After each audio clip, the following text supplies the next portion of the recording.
Në raportin e pranverës për vitin 2025-2026, Komisioni Evropian pret që ekonomia shqiptare të ngadalësohet pas një rritje të fortë prej 4% në vitin 2024.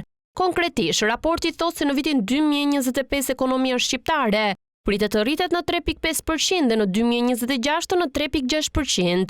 Komisioni e bazon parashikimin në faktorë si ngadalësimi i ndikimit të efektit të rritjes së pagave në sektorin publik, ngërçit të shkaktuar në tregun e punës për shkak të emigracionit, si dhe rritjes më të ngadaltë të turizmit. Pas një ritmi të fortë rritjeje në vitet e mëparshme, ekonomia e Shqipërisë pritet të rritet me 3.6% në vitin 2025 dhe me 3.5% në vitin 2026, e nxitur nga kërkesa e brendshme, e mbështetur nga turizmi. Eksportet e shërbimeve pritet të vazhdojnë të rriten, ndërsa eksportet e mallrave pritet të rikuperohen disi pas 2 vitesh me tkurrje të ndjeshme.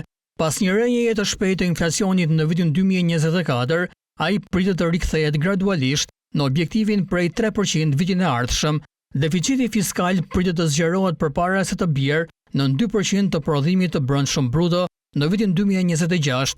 Raporti i borxhit publik ndaj prodhimit të brendshëm bruto parashikohet të ulet vetëm gradualisht, i nxitur nga rritja nominale e prodhimit të brendshëm bruto. Për vitin 2024, rritja ekonomike sipas raportit të Komisionit Evropian ishte 4% dhe udhëhequr nga një performancë e mirë e turizmit dhe aktiviteti qëndrueshëm i ndërtimit. Komisioni Evropian parashikon që rreziqet mbeten në kaun negativ, të lidhura me ndryshime në kursin e këmbimit dhe normat e interesit, si dhe mungesën gjithnjë më të fortë të fuqisë punëtore të kualifikuar, e përkeqësuar nga emigracioni.